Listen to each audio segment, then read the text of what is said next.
I'm Paul from the Studio Rats. Right, in today's video, I thought we'd have a look at how to get the best out of Tonex. Now, Tonex came out a few years ago, and IK Multimedia have just released the V2 version of their modeler. So what that means is that every amplifier that you now get that's now using the V2 modeler is going to be better quality and have better dynamic range, which is a bonus for all of us.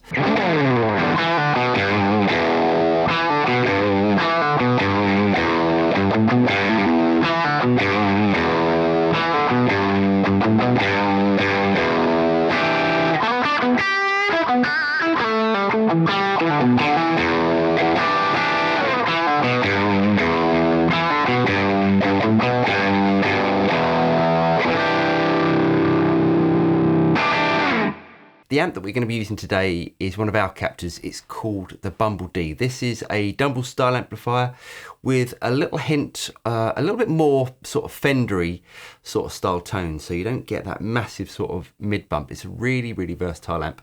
I'll leave all the details for the capture in the notes below, so if you want to go and check it out, you can do. Now, when you initially open the Tonex software, you might find some of the amp captures to be a little bit raw. So what I'm going to do today is to go through and show you how you can make them gig ready and much more enjoyable to play through. So as I said, the amp that we're going to be using today is our capture called the Bumblebee, and this is one that I captured with a clon pedal, and it sounds like this.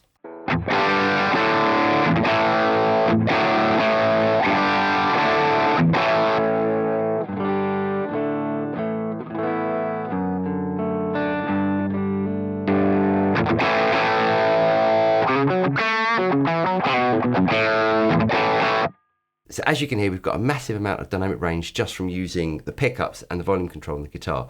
So this new V2 software has really taken it to the next level. By the way, everything that I'm doing today comes pre-installed with this pack, but this is more to show you how you can adjust other packs as well, or other captures. And everything that I'm doing is not only accessible from the software, you can also do this directly from your Tonex pedal as well. Now I'm going to go from right to left, so let's turn the reverb on. Now, you get lots of different options with Tonex. What I'm going to do is to instantly take it down to the plate setting. The plate reverb is a vintage sounding reverb, but I personally think it's the best reverb inside the Tonex software. Right, what we're going to do is to bring the time back to 2 seconds and just turn the mix up.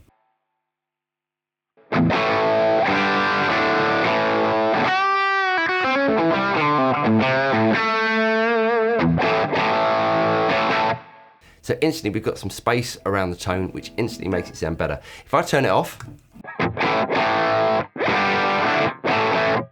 and turn it on, to me, makes a massive difference. Right, next, delay. Now with a delay, we get lots of different options. So first of all, I'm going to change it to tape. Let's turn the delay on. Now the reason for choosing tape over digital, we've got a much smaller frequency band, so it's going to sit in the mix a little bit better.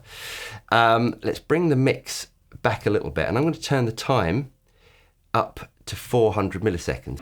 Right, let's turn the mix up so you can hear it.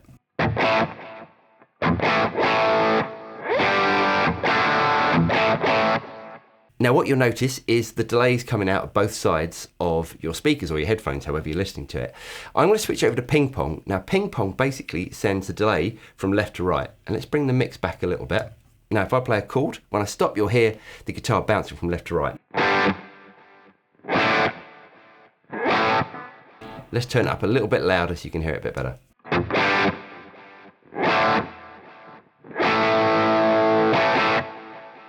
Now the way that I like to set up delay is to give the guitar signal a little bit of extra width, hence we're using the ping pong delay, but I don't want to get it in the way of the guitar tone, so I'm going to bring the mix all the way back.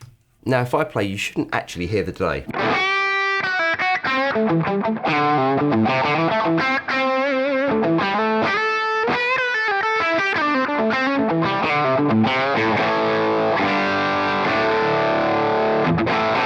So while I'm playing, the delay gets out of the way, and as soon as I stop, you might get a couple of repeats that you can just about hear. Okay, so the next thing is the noise gate. Now I'm using P90s on this guitar, which are inherently quite noisy pickups. So I'm going to switch on the noise gate, and what I want to do is just to bring the threshold up just so it starts to cut out that excess noise.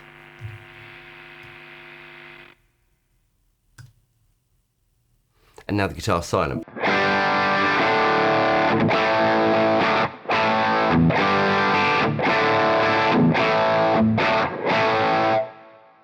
And because we've set the threshold quite low, it doesn't choke any of the notes on the guitar. Now next, which is one of my favourite things and is pretty misunderstood by a lot of guitar players, is compression. Now when you start to play around with the compressor inside of Tonex, you might be a little bit disappointed because it's got to be set up. So the first thing we're going to do is to switch it to pre. Now what that does is it puts the compressor right at the beginning of the chain. So what we're doing is we're compressing the guitar, the initial guitar signal, as opposed to compressing the overall signal which is coming out of Tonex.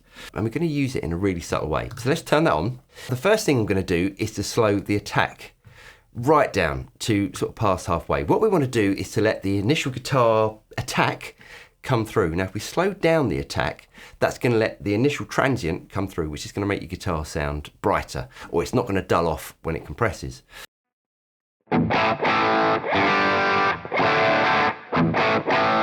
I'm going to bring the threshold up just so it's starting to compress. Now if I turn off the compressor, it instantly sounds better, and that's because we're not using makeup gain. So what I want to do is to turn the gain up to compensate for the level of compression.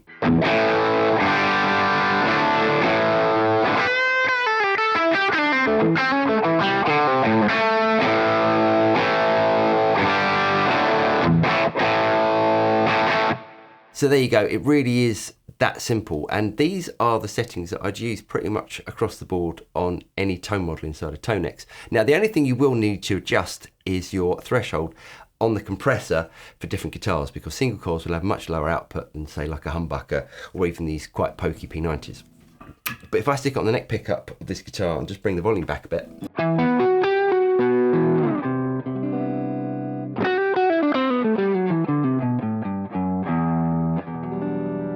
so we still get all of the dynamics with the volume rolled back, but as soon as I stick it in the bridge position with the volume up full,